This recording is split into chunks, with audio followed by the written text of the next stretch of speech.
Bienvenidos sean a escuchar mi opinión de...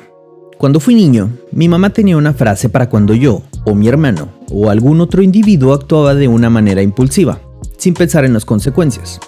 La frase era una pregunta que, como algunas preguntas que hacen las madres, parecía no tener sentido, pero de una u otra manera nos ponía a pensar. Y esta pregunta era: ¡ay! ¿Pero qué juicio?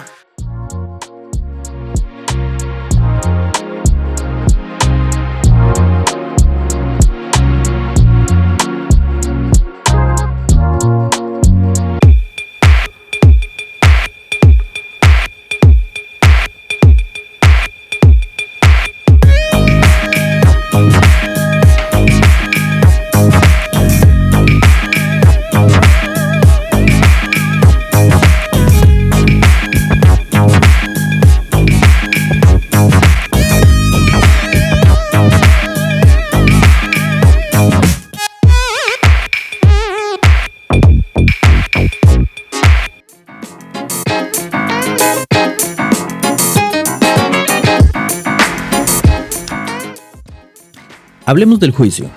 Esa palabra quedó en mi mente desde que tengo memoria hasta que mi camino de adulto me alejó un poco de mi madre. Cada vez que tome una decisión o juzgo a alguien de impulsivo, solo puedo pensar como mi madre. ¿Qué juicio? No sé si mi mamá estaba en lo correcto al usar esa expresión, pero aquí estoy yo, 30 años después, o tal vez más, para desenmarañar qué es lo que esconde el juicio. Para descubrir lo que es, vamos a definirlo. Porque a lo largo de estas 5 temporadas es lo que hemos hecho. Y además, ya saben, me encanta definir chingaderas. En este episodio analizaré definición por definición.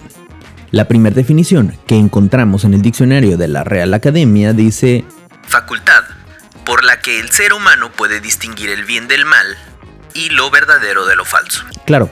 Cuando alguien es ingenuo, o crédulo, o malvado, mi madre pensaría en el razonamiento de esa persona para llevar a cabo su actuar. Como segunda definición, tenemos que es un estado de sana razón opuesto a locura o delirio. Esta es la más evidente.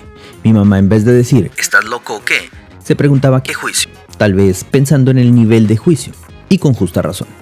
Cuando mi hermano y yo actuábamos de una manera descabellada, mi madre solo podía preguntarse en dónde dejamos el juicio y por lo tanto, dónde abandonamos la sana razón.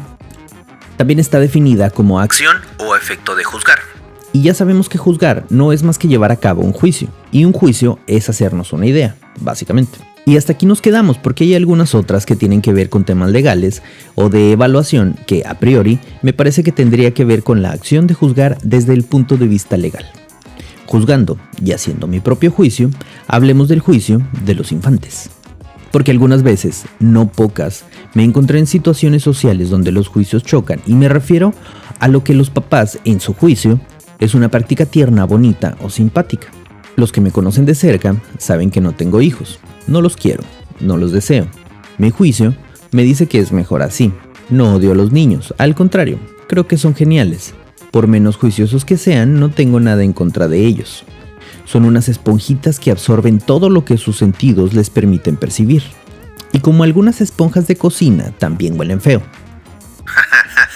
Por los pañales sucios y eso. No es cierto. No me refiero al aroma físico que un infante podría despedir. Regularmente dicen que es bonito el olor a bebé. A mí no me gusta, es como leche agria.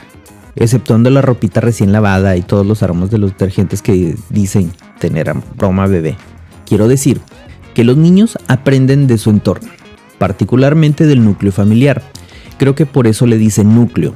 ¿Por qué núcleo? Atentos, porque voy a definir. Y ya saben, me encanta definir chingaderas. El núcleo es la parte o punto central de algo material o inmaterial. En este caso, la familia es algo inmaterial que tiene una representación material. ¿Ha notado que la familia puede ser definida por algo tan grande, pero físicamente pudiera ser tan pequeño? O sea, sin importar si es grande o pequeña, una familia es una familia. Pero bueno, no perdamos el juicio. En el tiempo que tengo de vida, gracias a mi mamá, tengo la idea de que el juicio se aprende. Empezando por la familia, luego los amigos y como las capas de una cebolla alejándonos del centro. Por eso, podemos ver familias faltas de juicio o por el contrario, juiciosas. Y como el diccionario lo dice, una persona juiciosa es esa que procede con cordura y sensatez. podríamos decir que la cordura y sensatez es igual a la juiciosidad, y a su vez, un rasgo de madurez, porque siempre relacionamos la madurez con la cordura.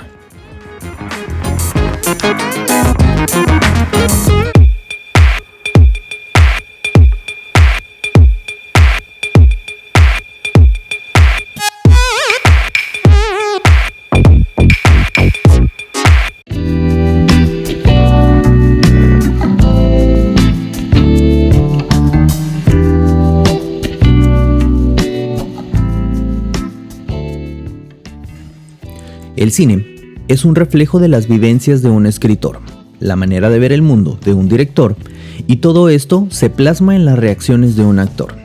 El juicio, o la falta de este, está reflejada en multitud de producciones cinematográficas.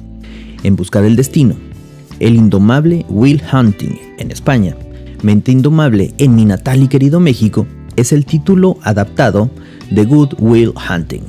Si ya la viste y crees que el final no representa un crecimiento del juicio, déjame decirte que va más allá de lo que pudiera parecer del estereotipo del buen juicio y de las decisiones que en tu madurez podrías tomar. El cuerpo y cara de Matt Damon personifica a Will Hunting, de 20 años de edad, que trabaja como conserje del MIT en el sur de Boston, en donde vive en un pequeño departamento con muy pocos muebles. Will tiene unos amigos que, como él, proceden de los barrios bajos. Ellos viven contentos con su situación y no hacen nada significativo para mejorarla. Su filosofía de vida consiste en realizar un trabajo sencillo, comer, pelearse en la calle y sobre todo beber. Desadaptado, conflictivo y sin mucho futuro, es incapaz de mantener un trabajo estable o relación amorosa. A pesar de esto, posee un potencial intelectual oculto, un don, para hacer matemáticas. Resulta ser un genio matemático en potencia. Mientras trabaja limpiando como asistente del conserje en un prestigioso instituto superior, no sé qué tan famoso sea ahora, pero el MIT en mis tiempos de escolapio era pesado. Encuentra un problema propuesto para los estudiantes y lo resuelve anónimamente. Luego de esto, un profesor, el profesor Lambiu, de matemáticas, descubre su talento y le da la oportunidad de su vida al impulsarlo a desarrollar sus habilidades. Como consecuencia de una de las peleas callejeras en las que se enfrasca, Will se ensaña brutalmente contra un joven, por lo tanto será juzgado y condenado.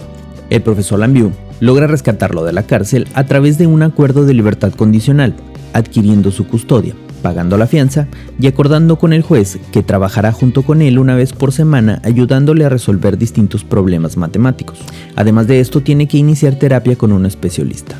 Después de fracasar con 5 terapeutas, Lambiu recurre a un viejo ex amigo, Sean, en cara y cuerpo de Robin Williams. Will se presenta ante él con la misma actitud que ante los otros terapeutas, encerrado en una coraza defensiva y casi impenetrable, procurando evadirlo. Sean cita a Will en un parque y desarrolla un excelente monólogo, en el que plantea la diferencia entre vivir para aprender y aprender a vivir, dejando a Will sin posibles respuestas.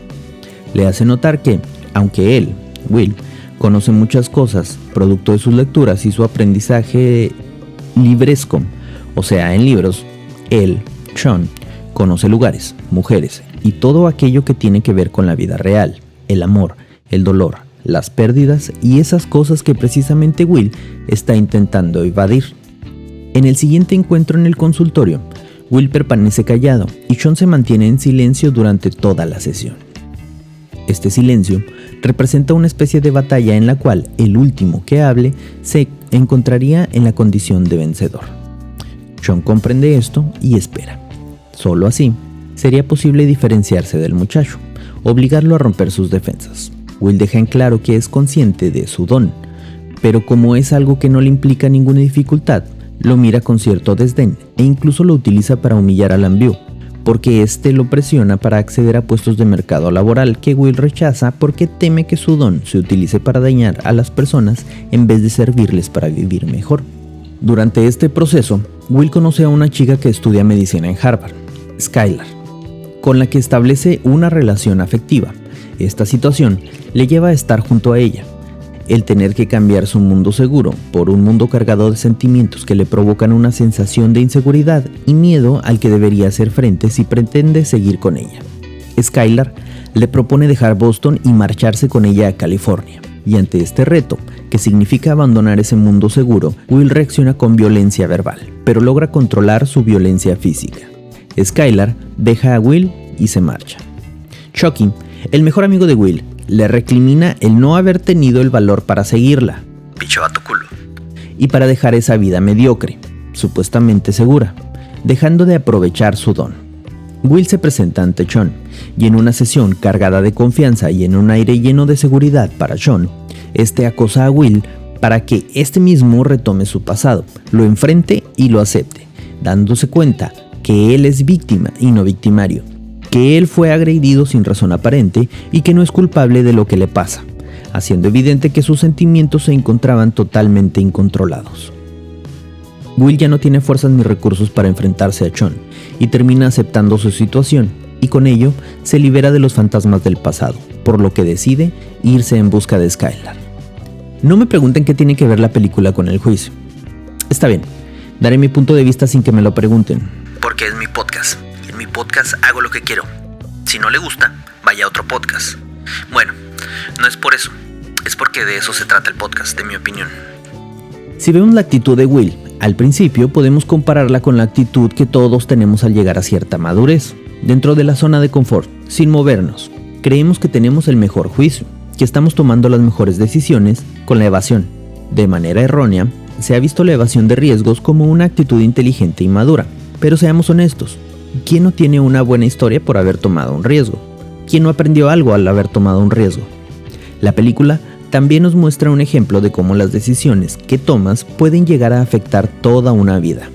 Will fue salvado de la cárcel, pero él perdió el control y tomó una decisión que lo llevó a esa situación. Este tipo de momentos, esas decisiones, son las que se tienen que pensar, y el buen juicio se refiere a estas decisiones. Arruinar la vida puede ser, en gran medida, solo una pequeña gran decisión. Finalmente y como siempre, gracias por escuchar, compartir, reaccionar, pero sobre todo, opinar.